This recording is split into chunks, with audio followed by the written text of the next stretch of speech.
Hi, everyone. Welcome to A New View. I'm Juji, and I'm here with Shira, Lee, and Kim. We are four friends, speakers, and professionals from different cultures, backgrounds, and age groups coming together to offer healing and inspiration.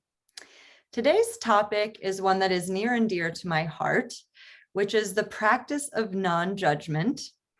I feel that, within our circle, we are not judgmental at all, which is why I love being here with you ladies.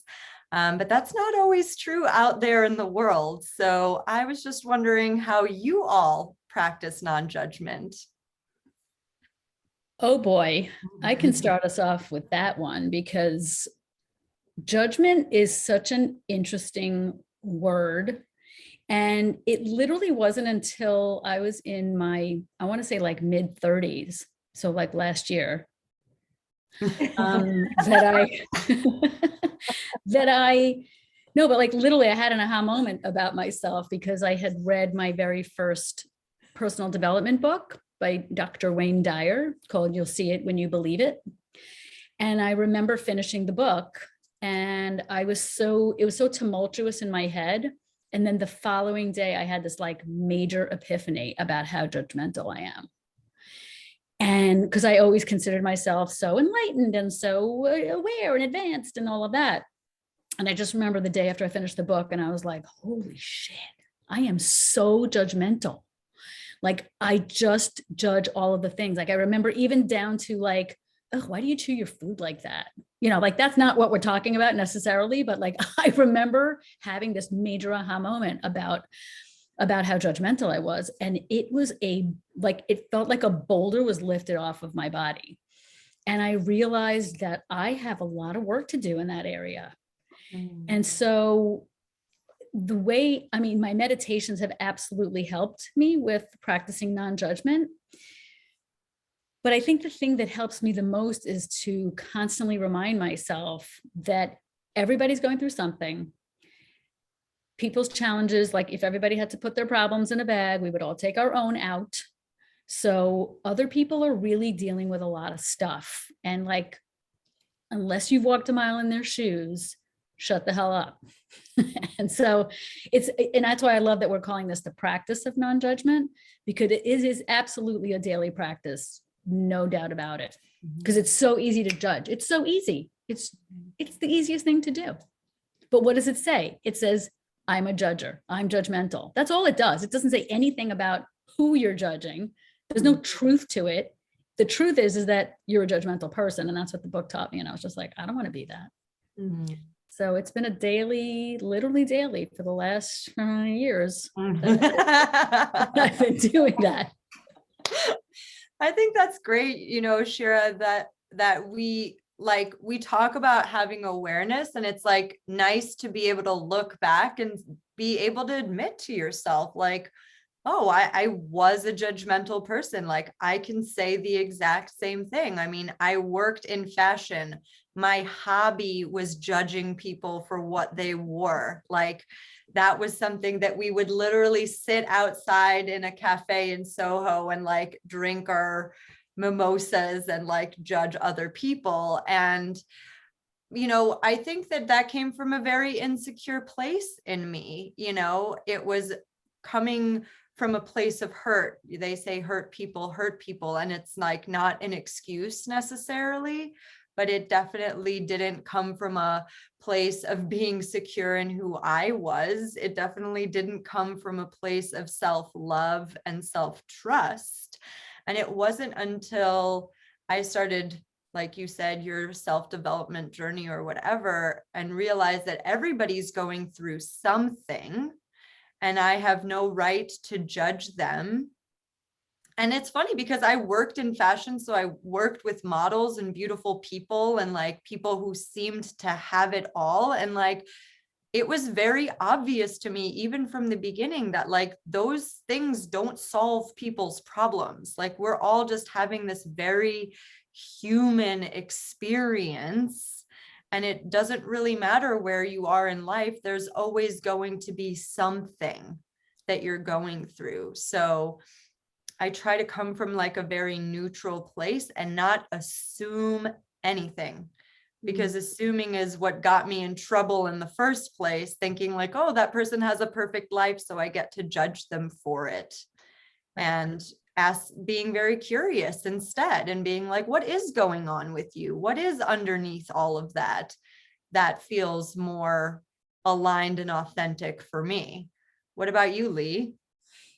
What about me? Let's see. Well, I love the way, I love that you use the word neutral, because that's what I try to do today, is practice that. And I absolutely still judge, although it is in my practice every day to have more compassion towards people. And in my several careers over the last few decades, I've also discovered that when I had clients, that I judged initially, whether it was training them or health coaching, I initially would judge and then very quickly realize like they do have problems, they have issues, whatever.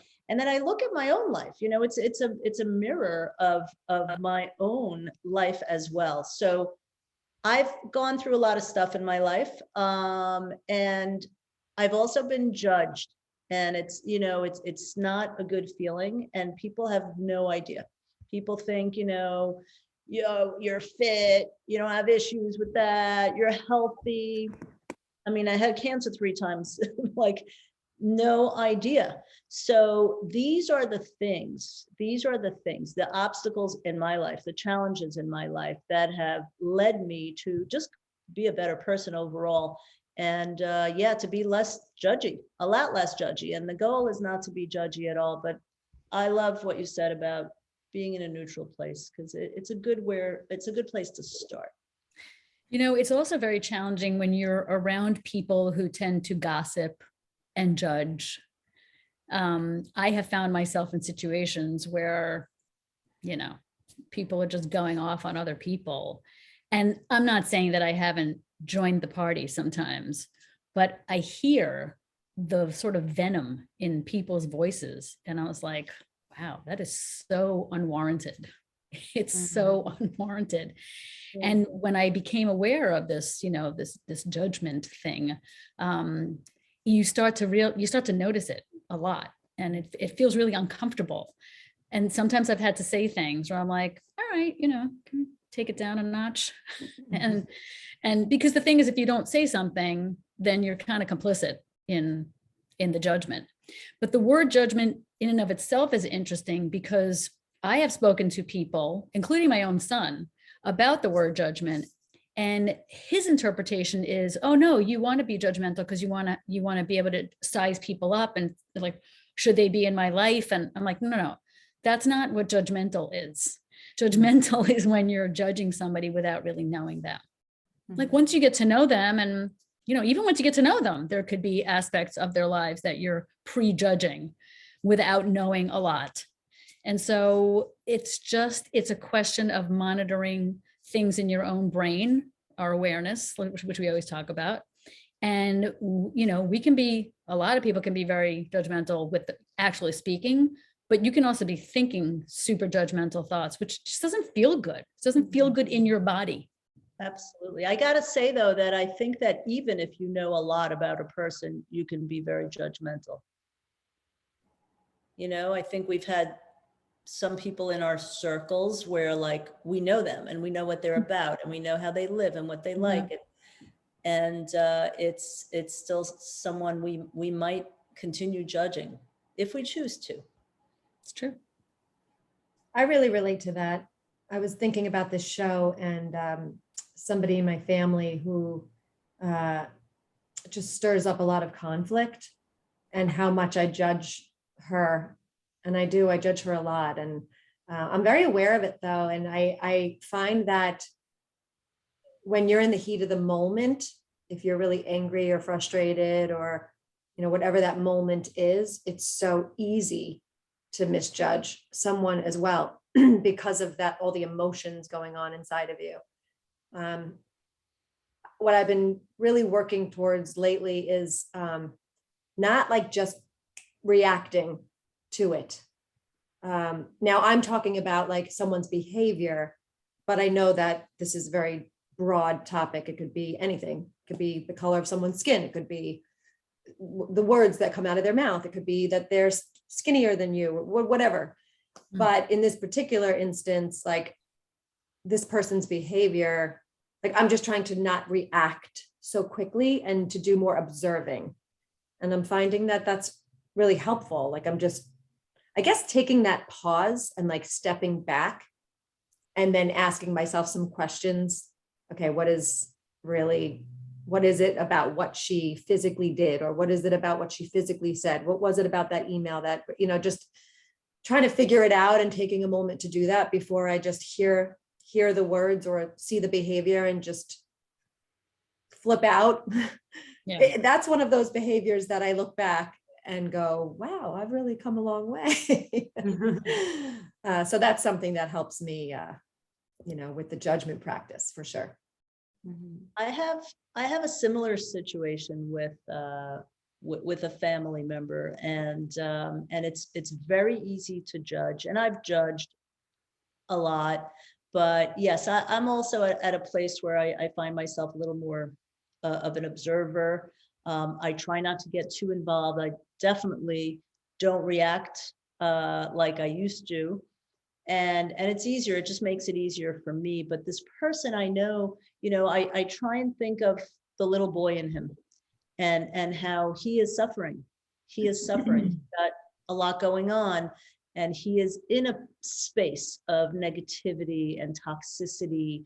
And I try to realize that, before actually getting myself all riled up and angry or upset.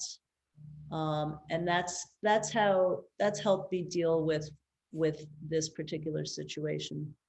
Lee, I think I might have mentioned this to you before, but with my difficult family member, a friend of mine once referred to this person as like, look at them like a wounded bird. Like, how would you actually, if the bird was sitting on the street, like bleeding and in pain, like what would you physically do? And I was like, oh, I would scoop it up ever so gently, like bring it to the vet. And she was like, exactly, like think of this person as a wounded bird. And you mentioned compassion earlier. I think that's huge. I feel like the one thing I'm really, really, really seeing with just everyone in my life or just in life in general, not even people I know, even people I don't know, is the fear that's behind judgment. It's like, I see it in my own family. If someone is different than them, or and I'm not referring to everybody in my family, but I have some family members who, if they're from a different culture, or if they look different, or if they eat different foods, or if they, whatever it is, it's like, it's just different, and different is scary. Different is different. And that doesn't make some people feel comfortable, but it's all stems from fear. And I think if you're just aware of that, and you have to want to practice non-judgment, right? Like that desire has to be there.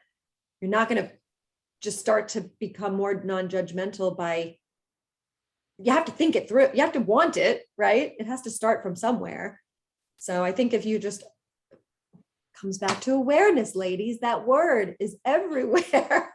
Our favorite word ever.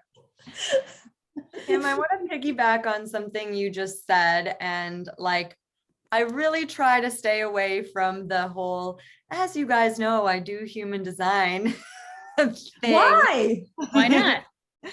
Take two. Well, I feel like like a lot of people who do human design, they're like, well, human design says, and that's how they start every sentence. So I try to, use layman's terms, but in this particular case, what I think is so beautiful about the system itself is that it shows us how different we all are. And like, this is regardless of upbringing. This is regardless of like where you grew up and how you grew up. And even if you're a woman or you're a man, it's like, you can see it on this map, this blueprint, how different we all are and how specific this system gets really shows like how nuanced our differences are, how detailed we all are. We're such complex human beings. We are just there's so much going on in here. And like you said, Kim, like we fear what we don't understand. And this fear, to me, in a lot of ways, is a misinterpretation, right? It's like, it's just not seeing it for what it is. And that's why it doesn't matter if I've seen your chart or if I haven't. I just know that we are all so different, that we are all here to be approached very differently. We are all here to be respected very differently. And having been in this knowledge for almost 4 years now, it's just become more and more obvious how much more gentle we need to be with one another, and not be so reactive, not be so convicted that we are right in a way. And that sort of like evening out of the playing field is what's going to get us to a true place of non-judgment, wherein we can all like honor and respect ourselves for our differences. Like we're here to celebrate those things about each other, not keep them at bay and judge them at all. Well, it's interesting. First of all, that was beautiful the way you said that. I feel like I want to sing a song right now. But but one of the things that I think about when I think about judging others, because listen, I don't think there's anybody who like purely 100% doesn't do it. But when you're dealing with difficult people, it's way easier to judge, right? So then the question becomes, okay, so if judging them is basically kind of hurting me, then what do I do? And then, you know, it's like there's a skill to dealing with difficult people. You can totally like be pissed off and judge the shit out of them and be annoyed all the time. Like you can do that. I have people in my life, family members, who are also difficult. And so then what I've tried to focus on is, instead of judging them, how do I figure out a way to deal with the difficulty? And I feel like that's been a skill that I've been honing. For example, you know, don't find a way not to spend as much time, find a way to try to disconnect and just deal with, you know, whatever needs to be dealt with, because there are difficult people in our lives that we have to deal with. Like there's no way around it. You just have to. So I just find, and I've told my kids this, my entire life raising them, or the entire time I've raised them, is keep your peace. Just keep your peace. Your peace is yours to keep. Don't let people steal it from you. And when you judge, it just makes you not as good of a person as you can be. And so true. That's so great, because I also heard something that my sister told me a long time ago. When I had a conflict with my ex, and I was on the phone with her, and I was complaining, and I was judging, and I was bitching, and I was reacting, and she said something to me that like I screeched my brakes. You know, she's like, "Why are you letting him have so much power over you?" And I was like, I'm like, what? What do you mean? And then I'm like, I am. You look at how I'm feeling because of what he's doing or saying. It's like, you know, it's that. So that has helped me over many, many years, you know, that idea of somebody having power over you, because we are controlling beings, I think. And that's also, it's a way of controlling, I think, whether it's being right or trying to change the other person. And we can't do that. We just can't change, as much as whether we love them or just want the best for them. It just doesn't work that way, you know? So. You know, this reminds me of, I think it was in the book, 7 Habits of Highly Successful People. There's a story in there that always stayed with me about a man who was on a subway with like his 3 kids, and they're just like being totally rambunctious and making noise and running around the subway. And you could tell the people around were like, can't you like control your children kind of thing? And I it think I turns told out, this story on one of our episodes. I think I did. I feel like I'm just No, I remembering. did. I did. Oh, you did? Oh, I used the words paradigm shift. yeah. Because it turns out that the man just found out that his wife died in the hospital and he doesn't have the heart to tell his children. So like he's just completely distraught. And it's so easy to, control your kids. People in the subway don't know this man. They don't know what he's been through. And so like if you can use that example, first of all, you can save yourself a lot of heartache because sometimes we judge things. We're wrong about it. We're wrong about our judgment. And so we end up looking like the idiots. And so that's just a really good story to keep in your back pocket when it comes to judging others. Yeah. Well, thank you, ladies, so much. That was a great conversation. And I think this is a good place to wrap it up. We hope you enjoyed our conversation as much as we did. If you like our videos, please subscribe to our channel and be sure to let us know if you have any topic requests or questions by commenting below. We'll see you soon. Thank you for watching. Stay safe, everyone. Bye. Bye, everyone.